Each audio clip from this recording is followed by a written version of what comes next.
Hey, second grade. So today we're still going to be looking at suffixes, but we're going to be looking at suffixes that end with ER, OR, AR, or possibly IST.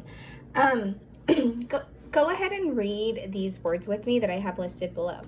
I have sing, jog, fly, cry, and supply. Now, I want you to go ahead and read this next set of words that I have.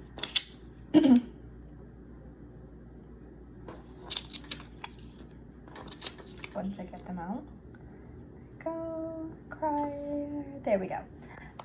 Now, let's read these words together. We have singer, jogger, flyer, crier, and supplier. What do you notice about these words?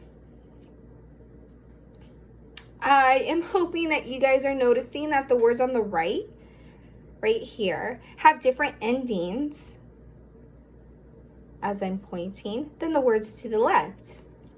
I'm also hoping that you notice that all of the words on the right end with ER.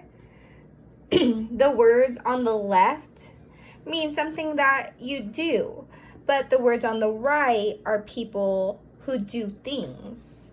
So what do you notice about how the ending changes the meaning of words? For example, cry and crier. How does the ending of this word, IER, change the meaning of the word? What do you notice about the way the spelling changes in each of these words? Take a look at the spelling. How do you notice that the spelling changes in each of these words?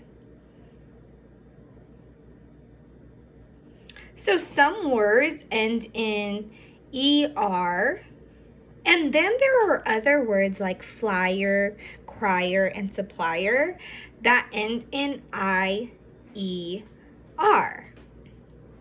You add ER to a word to name a person or a thing that does something.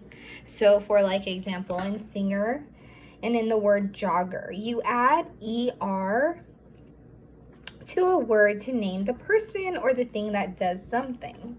When you have the Y, for example, like in fly, cry, and supply, you sometimes have to drop the Y. We've talked about dropping the Y before in past lessons, so you guys are very familiar with that. Sometimes you have to drop the Y and add the letter. I'm hoping you guys are saying I.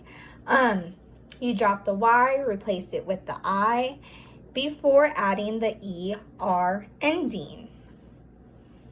You can also, another way to look at this is with the word buy, and that is spelled B-U-Y. So with the word buy, that's spelled B-U-Y, we can what? We can always drop the Y. What about with the word work? Since work does not end with a Y, we can just add ER to the end of the word work. And that will tell us that the name of a person or the thing that that person does. Same thing with the word paint. Paint doesn't end in a Y, so I know I'm just going to add ER to the word paint. And when I add the letters ER to the word paint, that changes it to painter. And painter is the name of a person or the name of something that a person does. All right, I hope you enjoyed this activity, you guys.